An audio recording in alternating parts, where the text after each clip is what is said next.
ओम श्री सद्गुरुदेव भगवान की जय। सज्जनों, आदमी जो कुछ भी पाता है अपना पूर्वकृत संस्कार ही कालांतर में फलीभूत होता है।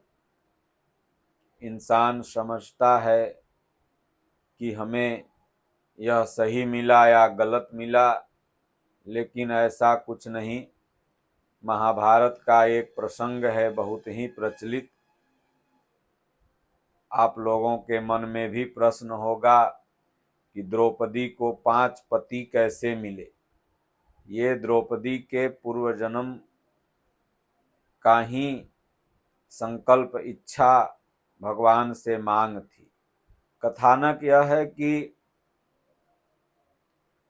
माता कुंती भोजन पका रही थी रसोई घर में।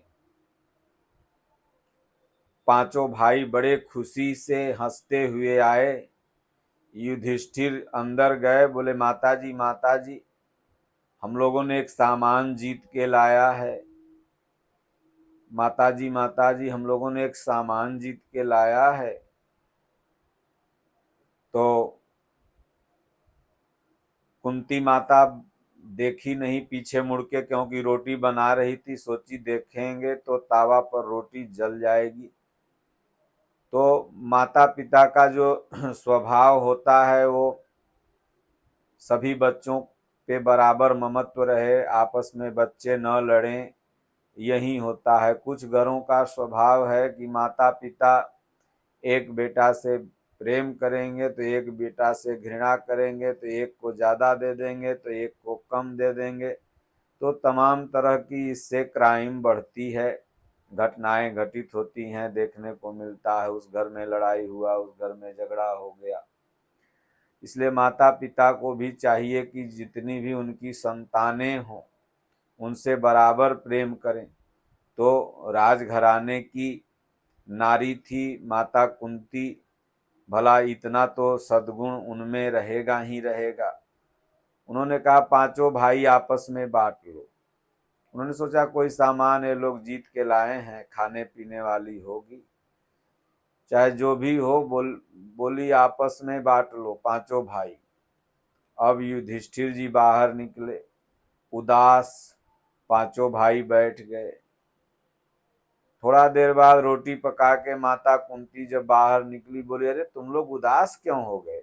अभी तो बड़े चहल पहल से डांक कूद रहे थे, अभी उदास हो गए। बोले माताजी, आपने ऐसा आदेश ही दे दिया। बोले क्या मैंने गलत आदेश दिया? मैंने तो कहा पांचों भाई बांट लो।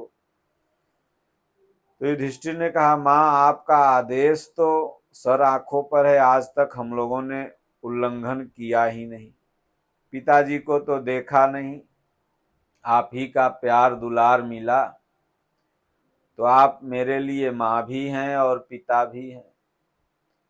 लेकिन ये हम लोगों ने जो वस्तु जीत के लाई है, ये बैठी हुई जो कन्या है ना, ये है। तो माता कुंती को गुस्सा आ गया। द्रौपदी को जब देखी तो बोली बताओ, तुम लोगों ने नारी को वस्तु की संज्ञा दी। शायद उस जमाने में लोग नारी को तो माता के दृष्टिकोण से देखते थे, नारी का महान धर्म था, मातृवत भावना थी। भगवान कृष्ण के पहले माँ यशोदा का नाम है, भगवान राम जी के पहले कौशल्या माता का नाम है। लेकिन यह भी नहीं कहा जा सकता कि नारियों को जीता जाता था। जैसे द्रौपदी को जीत के लाया गया, तमाम राजा लोग नारियों को जीत करके विवाह करते थे। प्रभु श्री राम ने स्वयं माता सीता को धनुष तोड़ के जीत करके ही लाए। नारियां जीत हार की वस्तु उस समय थी। जीत लिया तो पूरा राज्य उसका हो गया, पूरा संपत्ति नारी उसकी हो गई। जो भी जीता, जो हारा पक्ष है वो कहीं गुफा खोह में चला गया।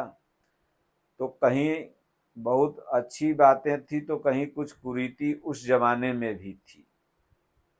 आज नारियों को धीरे धीरे जीतने का अधिकार तो नहीं है। नारियां अगर आपको पसंद कर लेती हैं तो स्वेच्छा का अधिकार है, लेकिन कोई जीत के जबरदस्ती करेगा तो असंवैधानिक उसको माना जाएगा, शादी विवाह चाहे जो कुछ भी।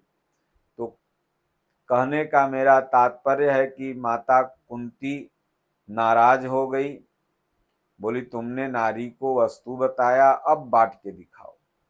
तुम लोग बहुत मेरी आज्ञा का पालन करते हो ना, अब बांट के दिखाओ। कैसे बांटते हो? गोड़ के तरफ तुम काटोगे कि मुंह के तरफ काट के बांटोगे? कैसे बांटोगे? बांटो। युधिष्ठिर चुप, अर्जुन चुप, भीम चुप, नकुल चुप, सहदेव चुप। तब तक भगवान कृष्ण आ गए।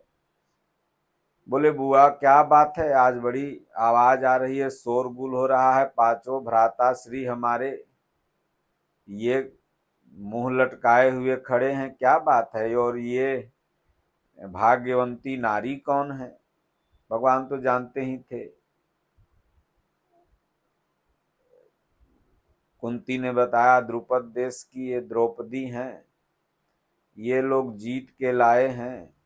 और भला बताओ केशव, माधव, तुम ही बताओ, ये लोगों ने ना हम रोटी बना रही थी और इन नारी को वस्तु बताया, हमने कहा बांट के दिखाओ। अब ये लोग वहीं परेशान हैं कि कैसे बांटें हम। अब बेचारी द्रौपदी भी, जीता तो था अर्जुन, लेकिन अब निराश हताश, पांचों भाइयों को बांटना था। अब कोई सेव तो है नहीं कि काट काट के लोग बांट लेंगे। भगवान कृष्ण का इसमें कौन सा बड़ा बात है? ये तो न बुआ तुम्हारा दोष है, न भैया युधिष्ठिर का दोष है, न अर्जुन का दोष है, किसी का दोष नहीं। ये तो दोष कहो चाहे गुण कहो, ये तो जो सामने ये महाभाग खड़ी है ना द्रौपदी जी, इन्हीं का है। बोले कैसे केशव? बोले देखो तुम लोग तो अगले जन्म की बात नहीं जानते, मैं जानता हूं। भगवान कृष्ण ने एक जगह अर्जुन को भी गीता में कहा, अर्जुन तुम नहीं जानता, मैं जानता हूं, तेरे मेरे बहुत से जन्म हो चुके हैं।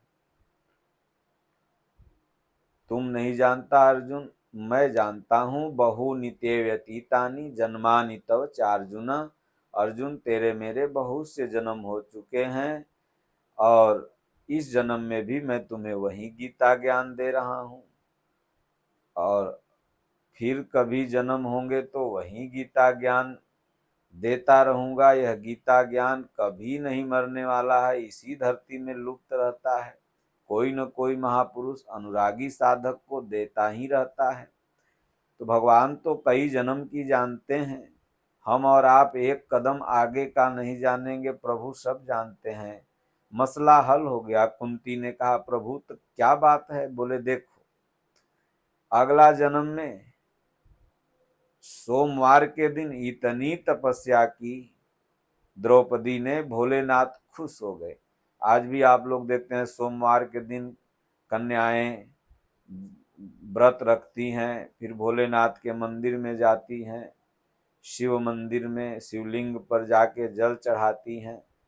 सभी कन्याओं का यही मन होता है कि सुंदर वर मिले, सुयोग्य वर मिले।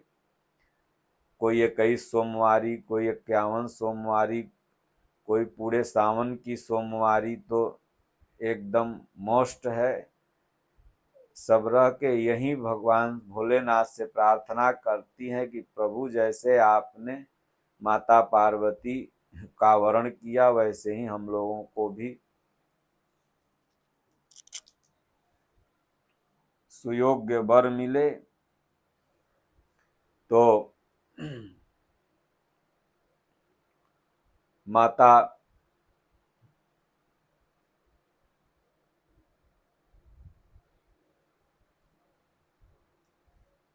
द्रौपदी ने कहा प्रभु क्या हुआ?